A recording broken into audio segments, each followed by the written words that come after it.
Halo, selamat pagi semuanya. Kali ini saya akan mencoba menjelaskan mengenai tugas kelompok yang kemarin ya. Yang pertama yaitu tentang jangka sorong. Tentukan nilai hasil pengukuran jangka sorong berikut. Oke, untuk jangka sorong ada yang namanya skala utama dan juga ada yang namanya skala nonius. Oke, yang skala utama terlebih dahulu.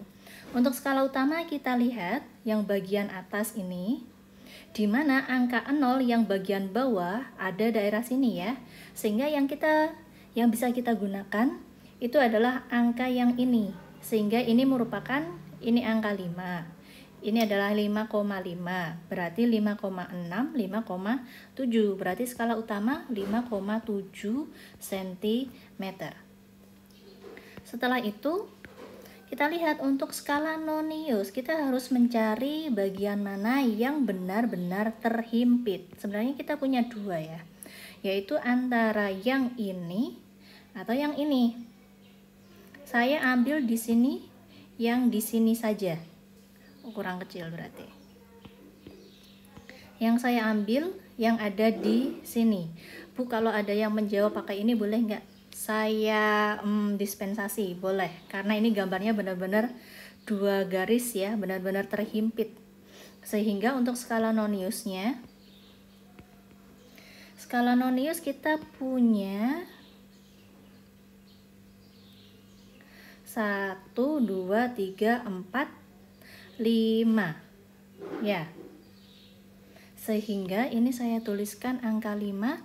Selanjutnya harus dikalikan dengan skala terkecil untuk jangka sorong, yaitu 0,01 satuannya cm.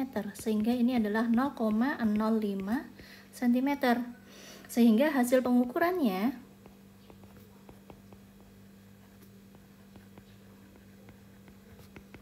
adalah 5,7 ditambah 0,05 cm alias 5,75 cm. Nomor selanjutnya, yang nomor 2. Besaran berikut yang merupakan besaran pokok adalah. Oke, kita udah tahu ya, besaran pokok itu adalah besaran yang bisa kita dapatkan dengan cara pengukuran secara langsung. Atau kalau kita tuliskan, lawan dari besaran pokok itu adalah besaran turunan. Alias besaran yang merupakan hasil kali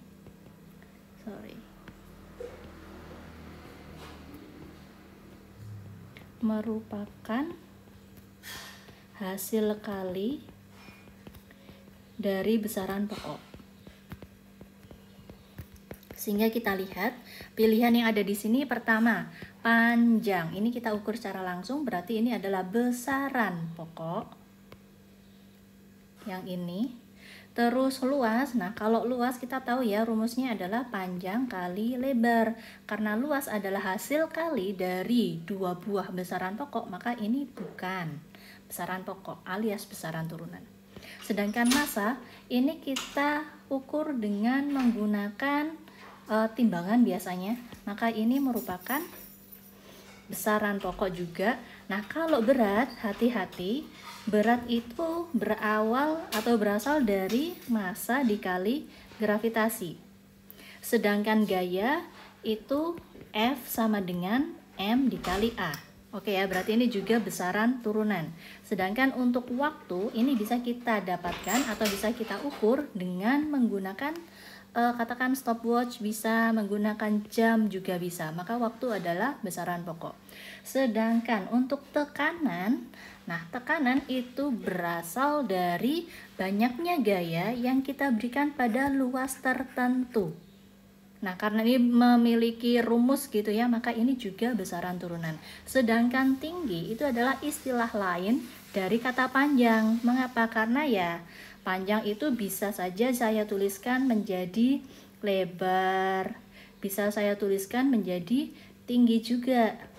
Hanya beda ada panjang, ada tinggi, gitu kan? Berarti tinggi juga termasuk besaran pokok. Nah, yang nomor 3.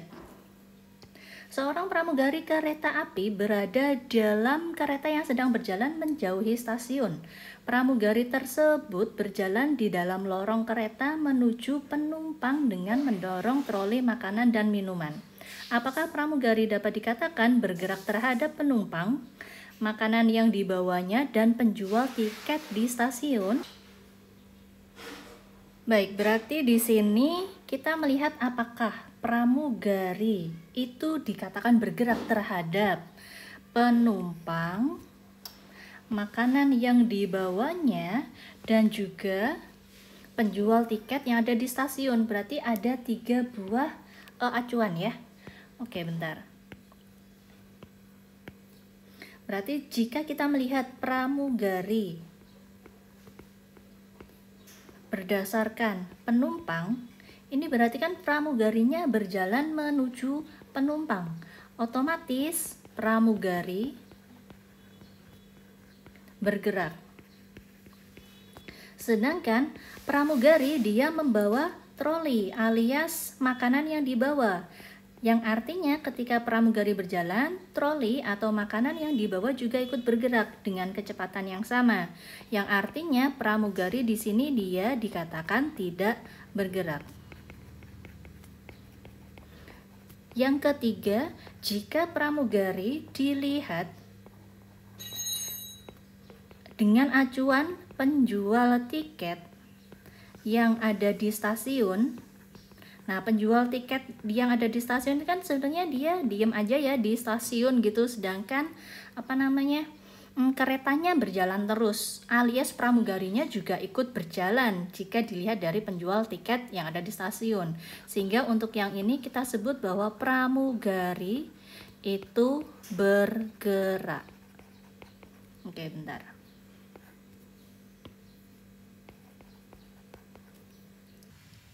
Selanjutnya untuk yang nomor 4. Ada seorang siswa berjalan dari titik A ke titik B dan berakhir pada titik C. Tentukan kelajuan dan kecepatan siswa jika siswa memerlukan waktu 10 second alias 10 detik dari titik A ke titik C. Oke, berarti yang diminta ada 2 ya, yaitu kelajuan dan juga kecepatan. Nah, seperti yang kalian ketahui bahwa kelajuan itu adalah panjangnya lintasan yang ditempuh, yang artinya kita berawal dari titik A menuju ke titik B dan menuju ke titik C. Dari titik A ke titik B ada 3 km, sedangkan B ke C itu adalah 4 km. Kita jumlahkan aja sehingga total untuk kelajuan jarak yang ditempuh adalah 7 km dengan waktu yaitu 10 detik. Sehingga bisa kita hitung untuk kelajuan itu adalah jarak yang ditempuh dibagi dengan waktu S per T ya. Berarti 7 dibagi 10 alias 0,7 km per detik. Sedangkan untuk kecepatan, nah ini beda. Kecepatan, meskipun rumusnya sama-sama S per T, tetapi S yang di sini itu adalah perpindahan yang diminta. Perpindahannya gimana? Dari titik A ke titik C, dia berpindah kira-kira berapa kilometer? Nah, kalau yang ini kita pakai Pitagoras ya, dan ini angkanya cantik sekali karena ada angka 3, angka 4, maka di sini adalah 5 km. Atau jika mau dihitung boleh. Berarti jarak AC itu sama dengan akar untuk AB kuadrat ditambah dengan BC kuadrat. Untuk AB adalah 3 kuadrat, ini 4 kuadrat.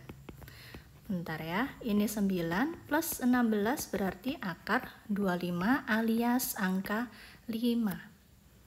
Kita tuliskan di sini 5 km dibagi dengan 10 detik.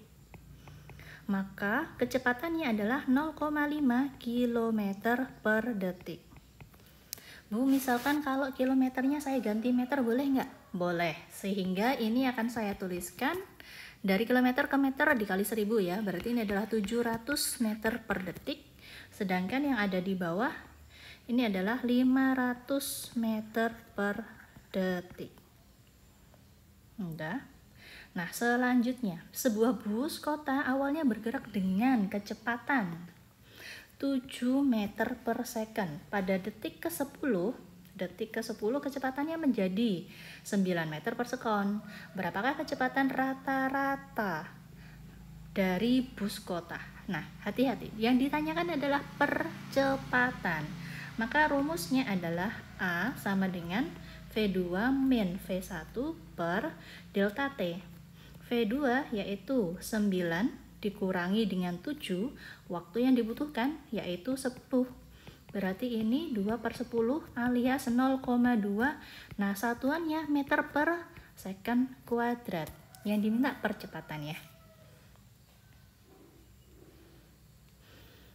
Oke, untuk video kali ini 5 nomor aja dulu ya. Kita lanjut di video selanjutnya. Sampai ketemu lagi. Terima kasih.